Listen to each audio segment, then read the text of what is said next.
டிஎன்பிஎஸ்சிலேருந்து பார்த்தீங்கன்னா drug இன்ஸ்பெக்டருக்கான notification நேற்று release பண்ணியிருந்தாங்க.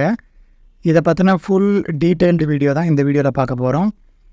அண்ட் இதில் நீங்கள் கேட்டிருந்த ஒரு சில டவுட்ஸ் லைக் உங்களோட குவாலிஃபிகேஷன் இல்லை ஏஜ் ரிலேட்டட் டவுட்ஸு அந்த மாதிரி நிறைய கேட்டிருந்தீங்க. அதை பற்றி எல்லாத்தையும் பார்க்கலாம்.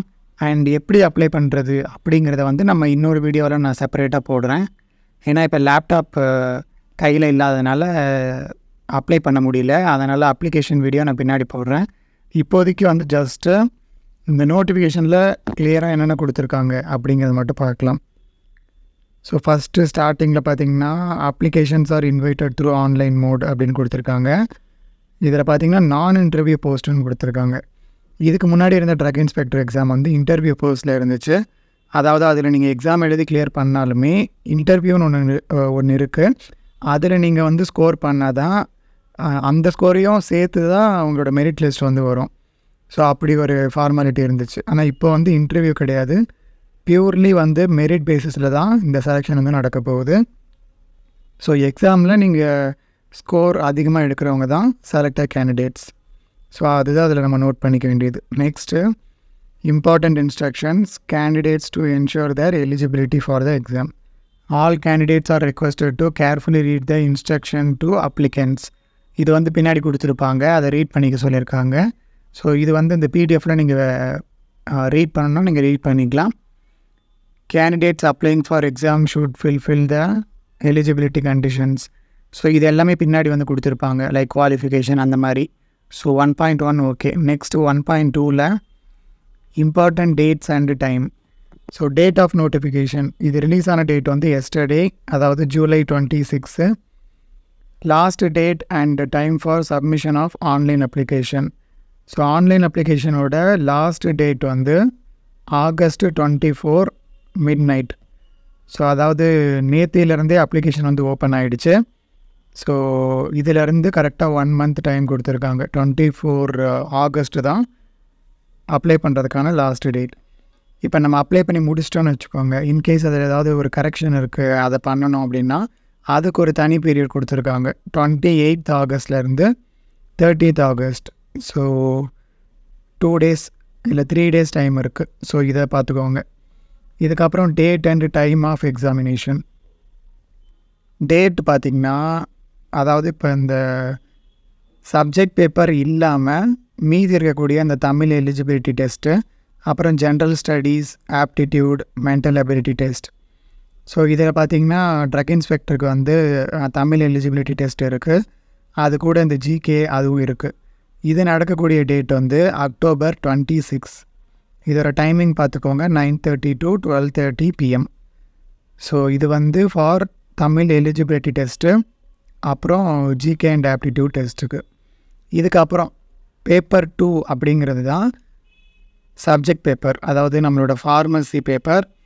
ஸோ ஃபார்மசி பேப்பர் எங்கே இருக்குது, இங்கே பாருங்கள், ஃபார்மசூட்டிக்கல் சயின்சஸ்ன்னு கொடுத்துருக்காங்க. அதுதான் இதோட கோடு பார்த்திங்கன்னா 429. ஸோ இதுக்கு வந்து எக்ஸாக்ட் டேட் அவங்க கொடுக்கல. 14th 23rd ஆகஸ்ட்டுக்குள்ளார, 14th 23rd அக்டோபரில் ஏதோ ஒரு டேட்டில் தான் இது இருக்கும்னு சொல்லியிருக்காங்க. ஸோ ஃபஸ்ட்டு வந்து சப்ஜெக்ட் பேப்பர் தான் முடியுது, அதுக்கப்புறம் தான் தமிழ் எலிஜிபிலிட்டி டெஸ்ட்டும் ஜென்ரல் ஸ்டடீஸும் நடக்கும் அப்படிங்கிற மாதிரி போட்டிருக்காங்க. ஸோ ஃபார்மசி, ஃபார்மசூட்டிக்கல் சயின்சஸ் இல்லை வேறு ஒரு சில பேர் கூட அப்ளை பண்ணுவாங்க, மைக்ரோபயாலஜி இல்லை ஃபார்மகாலஜி அந்த மாதிரி இருக்கவங்க. ஸோ அவங்களுக்கும் வந்து மோஸ்ட்லி ஒரே டேட்டாக இருக்க தான் நிறைய வாய்ப்பு இருக்குது, அதை பார்த்துக்கோங்க. ஸோ இது டேட் எக்ஸாக்டாக சொல்லலை அப்படிங்கிறத நோட் பண்ணிக்கணும். 14th அக்டோபரில் இருந்து 23rd அக்டோபருக்குள்ளார எந்த டேட்டா வேணாலும் இருக்கலாம், ஆனால் 19 இல்லை 20 இருக்காது. ஸோ இது வந்து யாராவது நீங்கள் ஃபாரினில் இருக்காங்க இல்லை ரொம்ப முக்கியமான லைக் உங்களுக்கு அவ்வளோவா லீவ் கிடைக்காது அந்த மாதிரி இருக்கவங்களாம் மோஸ்ட்லி இந்த டேட்டை வந்து நோட் பண்ணிக்கோங்க, யூஸ்ஃபுல்லாக இருக்கும். நெக்ஸ்ட்டு வந்து the date and time of examination for paper 2 will be informed only through commissions website. So வெப்சைட்டில் வந்து இந்த பேப்பர் 2 அதாவது சப்ஜெக்ட் பேப்பர் எப்போ நடக்கும் அப்படிங்கிறது வந்து வெப்சைட்டில் மட்டும்தான் இன்ஃபார்ம் பண்ணுவாங்கன்னு போட்டிருக்காங்க. ஸோ நோட்டிஃபிகேஷன் அதுக்கு வராதுன்னு நினைக்கிறேன். ஸோ வெப்சைட்டில் அந்த சப்ஜெக்ட் பேப்பருக்கான டேட்டும் டைமும் வந்து மென்ஷன் பண்ணுவோன்னு சொல்லியிருக்காங்க. Next 1.3 how to apply one time registration and online application. So எப்படி அப்ளை பண்ணணும் அப்படிங்கிற ஒரு தனி வீடியோ நான் பின்னாடி அப்லோட் பண்ணுறேன். இப்போதைக்கு நம்ம தேவையான இல்லை நம்ம தெரிஞ்சிக்க வேண்டிய விஷயங்கள், அதாவது நீங்கள் அப்ளை பண்ணுறதுக்கு முன்னாடி என்னென்ன நீங்கள் தெரிஞ்சுக்கணும் அதை பற்றி மட்டும் பார்க்கலாம். Next post and vacancies. இதில் ட்ரக் இன்ஸ்பெக்டர் வந்து கொஞ்சம் கீழே கொடுத்துருப்பாங்க. அப்படியே ரோல் பண்ணிகிட்டே வந்தோம்னா 17th சீரியல் நம்பரில் ட்ரக் இன்ஸ்பெக்டர் கொடுத்துருக்காங்க. ஸோ இதில் டோட்டல் போஸ்ட் பார்த்திங்கன்னா 15 அண்ட் இதில் வந்து கம்யூனிட்டி வைஸ் அதை டிவைட் பண்ணி போட்டிருக்காங்க. ஸோ ஜென்ரலில் 3 போஸ்ட் இருக்குது. இது விமன் இல்லை மென் எல்லாருக்குமே வந்து அப்ளிகபிள் ஆகும். அதுக்கப்புறம் ஜென்ரலில் வந்து PSTM, so person studied in Tamil மீடியம்க்கு ஒரு போஸ்ட் இருக்குது. அது இல்லாமல் ஜென்ரலில் விமனுக்கு மட்டுமே தனியாக ஒரு சீட் வந்து ஒதுக்கியிருக்காங்க. ஸோ டோட்டலாக ஜென்ரலில் வந்து 5 சீட் இருக்குது. இதே மாதிரி பிசியிலே பார்த்திங்கன்னா ஜென்ரல், பிஎஸ்டிஎம், விமன்னு தனியாக இருக்குது. எம்பிசியில் பிஎஸ்டிஎம்க்கு தனியாக கொடுக்கல. அதுக்கப்புறம் எஸ்சிலையும் பார்த்திங்கன்னா பிஎஸ்டிஎம் வந்து தனியாக கொடுக்கல, எஸ்சிஎஸ்சியில். ஸோ ஓவரால் வந்து இதை நீங்கள் பார்த்துக்கோங்க. உங்களுக்கு எந்த கம்யூனிட்டி வருதோ அதுக்கேற்ற மாதிரி நீங்கள் பார்த்துக்கோங்க. In case person studied in Tamil medium இருந்தீங்கன்னா உங்களுக்கு ஜென்ரல்லையும் பிசிலையும் வந்து ஒரு போஸ்ட் வந்து உங்களுக்கு ஒதுக்கியிருக்காங்க. ஸோ அதை பார்த்துக்கலாம். ஸோ ஓவராலாக கொடுத்துருக்கிறது வந்து 15 போஸ்ட்டு தான். ஆக்சுவலாக எக்ஸ்பெக்ட் பண்ணது பார்த்திங்கன்னா அட்லீஸ்ட் ஒரு 25-30 வரும்னு தான் எக்ஸ்பெக்ட் பண்ணியிருந்தோம். பட் 15 தான் வந்திருக்கு. ஸோ ஓவரால் வேக்கன்சி வந்து 15 தான் இருக்குது. இதுக்கப்புறம் நம்ம குவாலிஃபிகேஷன் அப்புறம் ஏஜ் லிமிட் இதை பற்றிலாம் பார்ப்போம். நம்பர் ஆஃப் வேக்கன்சிஸ் 3.1ல் பார்த்திங்கன்னா number of vacancies notified is tentative and is liable for modification. அதாவது இங்கே கொடுத்துருக்கிற வேக்கன்சி வந்து மாறுபட வாய்ப்பு இருக்குது அப்படின்னு சொல்லியிருக்காங்க. Before the publication of results of the exam. So இப்போ கொடுத்துருக்கிறது வந்து டென்டேட்டிவ் தான், இது ஏறுறது கூட வாய்ப்பு இருக்குதுன்னு சொல்லியிருக்காங்க. ஸோ அதை நோட் பண்ணிக்கணும். த commission reserves the right to include additional post, அதாவது அடிஷ்னல் போஸ்ட் வரதுக்கான வாய்ப்புகள் இருக்குது அப்படிங்கிறத பார்க்கணும். நெக்ஸ்ட் வந்து எலிஜிபிலிட்டி கண்டிஷன்ஸ். இதுதான் நிறைய பேர் டவுட் கேட்டிருந்தீங்க, ஏஜ் லிமிட் என்ன அப்படிங்கிறது. ஸோ ஏஜ் லிமிட் பார்த்திங்கன்னா ஜூலை 1 படி, அதாவது இப்போ ஆல்ரெடி ஜூலை 27 ஆகிடுச்சு. ஸோ ஜூலை 1 அப்போது உங்களோட ஏஜ் வந்து மினிமம் 21 தாண்டி இருக்கணும். Except for foreman marine. Okay, for the post of அதை விட்டுறலாம். இந்த category wise maximum age limit இதை வந்து கொடுத்துருக்காங்க. இதில் இப்போ நம்ம ட்ரக் இன்ஸ்பெக்டர் எங்கே இருக்குதுன்னு பார்க்கலாம். 36ல் பாருங்கள் ட்ரக் இன்ஸ்பெக்டர் இருக்குது. ஸோ இதில் மேக்ஸிமம் ஏஜ் லிமிட் வந்து 32. ஆனால் இங்கே மேலே டாபிக் பாருங்கள், others candidates not belonging to SC, SCA, ST, MBC, OBCM, BCM. So இதில் இல்லாதவங்க, அதாவது ஜென்ரல் கேட்டகரிக்கு வந்து 32 அப்படின்னு கொடுத்துருக்காங்க ஏஜ் லிமிட். இதுவே பர்சன்ஸ் வித் பெஞ்ச்மார்க் டிசபிலிட்டிக்கு 42, எக்ஸ் சர்வீஸ்மேனுக்கு 50, இல்லை டெஸ்டிடியூட் விடோன்னா no maximum age limit. So widow இருந்தாங்க அப்படின்னா அவங்களுக்கு ஏஜ் லிமிட் வந்து கிடையாது, ஜென்ரலில் இருந்தால் கூட. ஸோ இப்போ நம்ம ஜென்ரலுக்கு ஏஜ் லிமிட் பார்த்தாச்சு. Next 4.1.2 BC, BCM, MBC, SC, SC, ST. இதில் ட்ரக் இன்ஸ்பெக்டர் எங்கே இருக்குதுன்னு பார்ப்போம். ட்ரக் இன்ஸ்பெக்டர் பார்த்திங்கன்னா no maximum age limit. So BC, MBC, SC, SCA, எஸ்டியில் இருக்கவங்களுக்கு மேக்ஸிமம் ஏஜ் லிமிட் கிடையாதுன்னு போட்டிருக்காங்க. அப்படின்னா நீங்கள் 60 இயர்ஸ் ஆஃப் ஏஜ் வரைக்குமே நீங்கள் அப்ளை பண்ண முடியும். ஜென்ரலில் இருக்கவங்களுக்கு மட்டும்தான் அந்த 32ங்கிற ஏஜ் லிமிட் இருக்குது. இதுலேயும் persons with benchmark disability, X serviceman, destitute widow அவங்களுக்கு தனியாக இருக்குதுன்னு ஆல்ரெடி சொல்லிட்டேன். ஸோ ஓவரால் ஏஜ் லிமிட் பொறுத்த வரைக்கும் இவ்வளோ தான். No maximum age limit means should not have completed 60 years. So July 1 படி அவங்களுக்கு 60 வயசு ஆகாமல் இருந்துச்சுன்னா அவங்க அப்ளை பண்ணலாம்.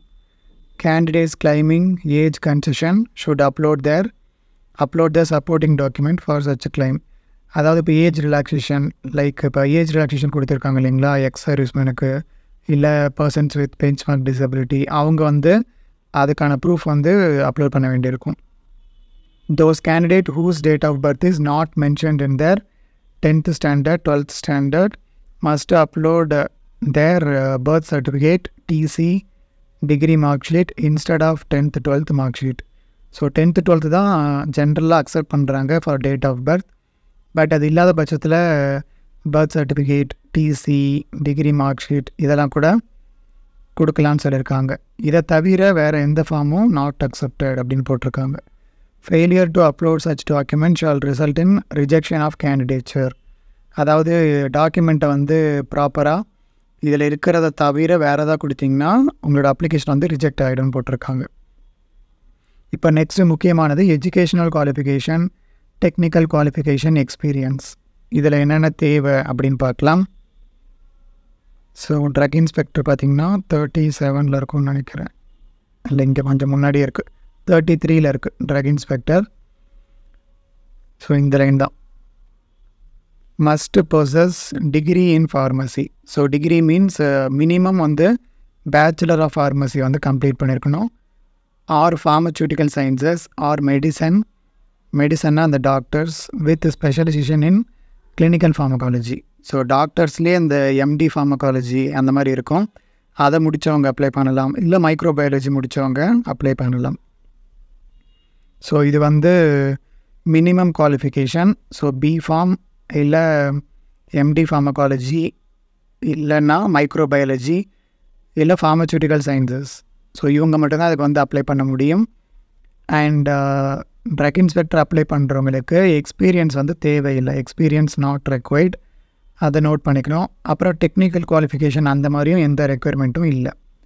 இதுவே ஜூனியர் அனாலிஸ்ட்டுக்கு வந்து எக்ஸ்பீரியன்ஸ் தேவையான்னு சொல்லி நிறைய பேருக்கு டவுட் இருந்துச்சு. ஸோ ஜூனியர் அனாலிஸ்ட்டுக்கு பார்த்திங்கன்னா ஸோ ஃபஸ்ட்டு அவங்க வந்து ஃபார்மசி பேக்ரவுண்டு இருக்கணும்.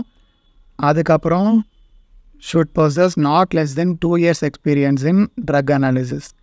ஸோ 2 years வந்து இண்டஸ்ட்ரியில் ட்ரக் அனாலிசிஸில் நீங்கள் ஒர்க் பண்ணியிருந்தவங்களா இருக்கணும், மினிமம் 2 years.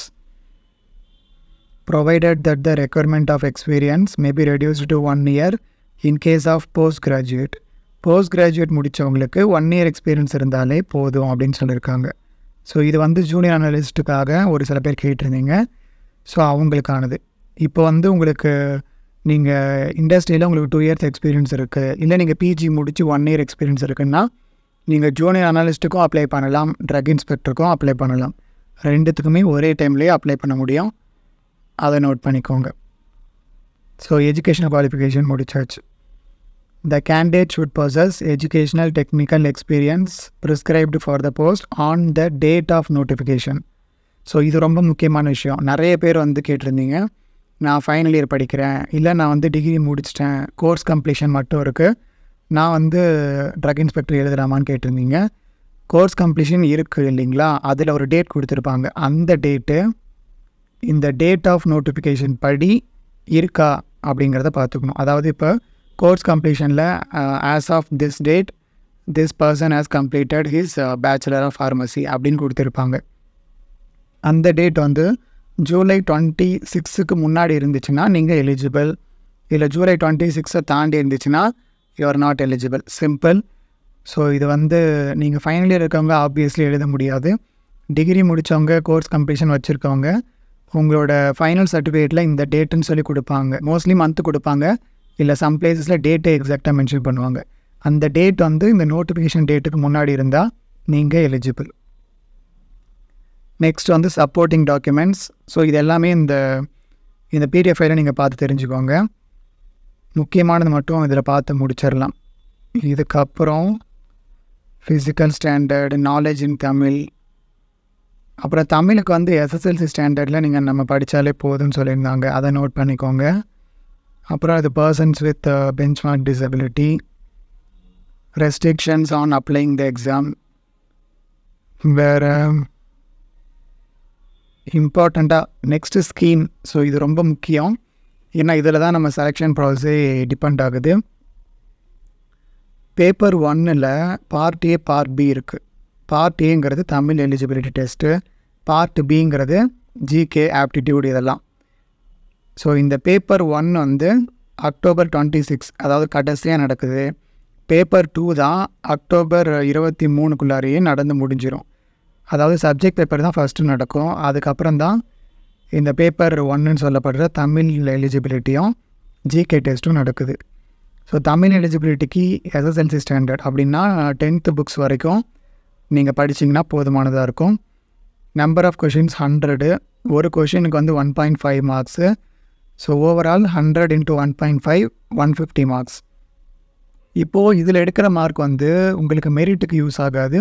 ஜஸ்ட்டு நீங்கள் கிளியர் பண்ணியிருந்தால் போதும். அதாவது பாஸ் மார்க் எடுத்தால் போதும். ஸோ 150 மார்க்கில் எவ்வளோ மார்க் பாஸ் மார்க் அப்படின்னா எஸ்சி எஸ்டி இல்லை எம்பிசி பிசி பிசிஎம்மில் இருக்கவங்களுக்கு 60 மார்க்கு, அதர்ஸுக்கும் 60 மார்க் தான். ஸோ சேம் 150 மார்க்குக்கு நீங்கள் 60 மார்க் எடுத்திருந்தால் யூ ஆர் எலிஜிபிள், அதாவது நீங்கள் குவாலிஃபை ஆகிட்டீங்க. இதுக்கப்புறம் பார்ட் பி இருக்குது.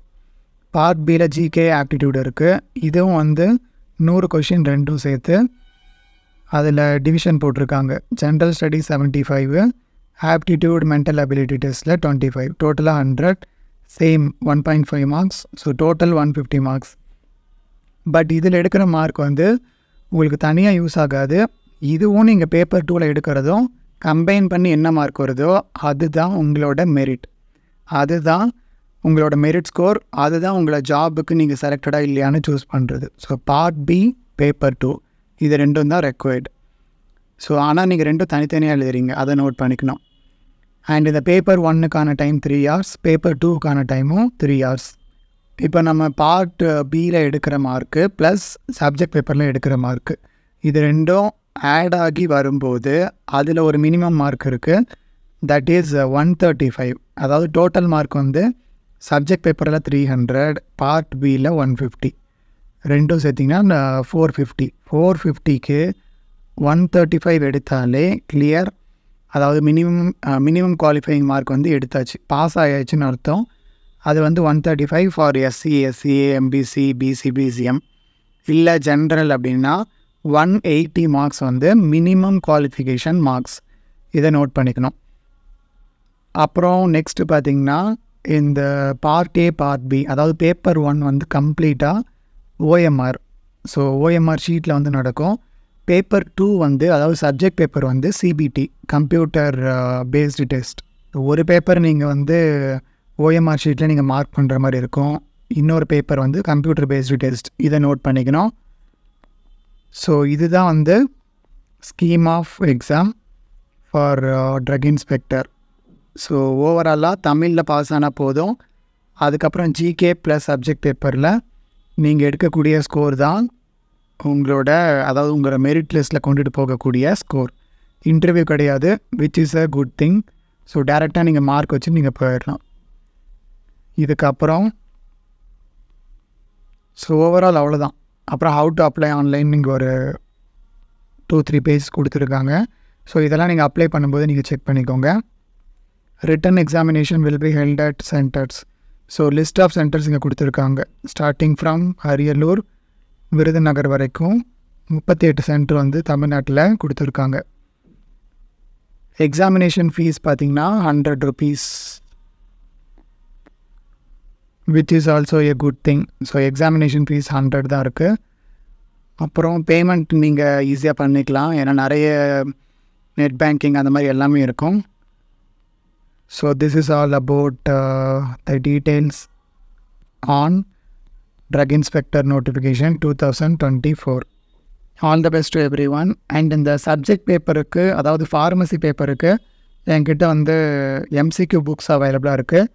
அதை பற்றி ஆல்ரெடி 1-2 வீடியோ யூடியூப்பில் அப்லோட் பண்ணியிருக்கேன். ஸோ அதெல்லாம் பார்த்துட்டு நீங்கள் புக்ஸு, அதாவது உங்களுக்கு ஸ்டடி மெட்டீரியல் மாதிரி இல்லை எம்சிக்யூ புக்ஸ் உங்களுக்கு வேணும்னு நினச்சிங்கன்னா என்னோடய வாட்ஸ்அப் நம்பருக்கு கான்டாக்ட் பண்ணுங்கள். எம்சிக்யூ புக்ஸ் இல்லாமல் கூட நோட்ஸாக வந்து 2 சப்ஜெக்ட்டுக்கு என்கிட்ட அவைலபிளாக இருக்குது. ஒன்று ஃபார்மகாலஜி, இன்னொன்று ஹியூமன் அனாட்டமி அண்ட் ஃபிசியாலஜி. இந்த 2 சப்ஜெக்ட்டுக்கு வந்து நோட்ஸ் என்கிட்ட அவைலபிளாக இருக்குது. அதாவது நீங்கள் புக்கு படிக்கிற மாதிரி, டெக்ஸ்ட் புக் படிக்கிற மாதிரி நோட்ஸாக படிக்கிறதுக்கும் இந்த 2 சப்ஜெக்ட் புக்ஸ் மட்டும் அவைலபிளாக இருக்குது. இல்லை இப்போ எக்ஸாமில் வர மாதிரி 1 மார்க் கொஷின்ஸ், அதாவது மல்டிபிள் சாய்ஸ் கொஷின்ஸ் வித் ஆன்சர்ஸோடையும் என்கிட்ட அவைலபிளாக இருக்குது. ஸோ எம்சிக்யூ புக்ஸ் ஆர் இந்த 2 சப்ஜெக்ட் நோட்ஸ் இதை வாங்கணும்னு நினச்சிங்கன்னா டேரெக்டாக வாட்ஸ்அப்பில் கான்டாக்ட் பண்ணுங்கள், இல்லைனா டேரெக்டாக கால் பண்ணுங்கள். I will tell you about the details. And இந்த புக்ஸ் எல்லாமே வந்து நீங்கள் தமிழ்நாடு இல்லை கொஞ்சம் நியர்பை இருந்தீங்கன்னா உங்களுக்கு கொரியர் வழியாக புக்ஸ் வந்து சென்ட் பண்ணிவிடுவேன். இல்லை நீங்கள் சேலமில் இருக்கவங்க நீங்கள் டேரெக்டாக என்கிட்டே கூட நீங்கள் புக்ஸ் வாங்கிக்கலாம். So this is all about this video. Thanks for வாட்சிங். All the best for your examination. இதுக்கப்புறம் வேறு ஏதாவது அப்டேட் இருந்தாலும் அதை யூடியூப்பில் அப்லோட் பண்ணுவேன். அப்புறம் நம்ம சேனலுக்காக டெலகிராம் அண்ட் வாட்ஸ்அப்பில் ஒரு சில குரூப்ஸ் இருக்குது. அதோட லிங்க் எல்லாம் டிஸ்கிரிப்ஷனில் இருக்குது. If you want to know about the details about exam and everything, you can join those groups. And இதே மாதிரி வீடியோஸ் ரெகுலராக பார்க்குறதுக்கு சேனலை சப்ஸ்கிரைப் பண்ணிக்கோங்க. I will meet you in the next video. Until then, bye from Vasant Murugesan.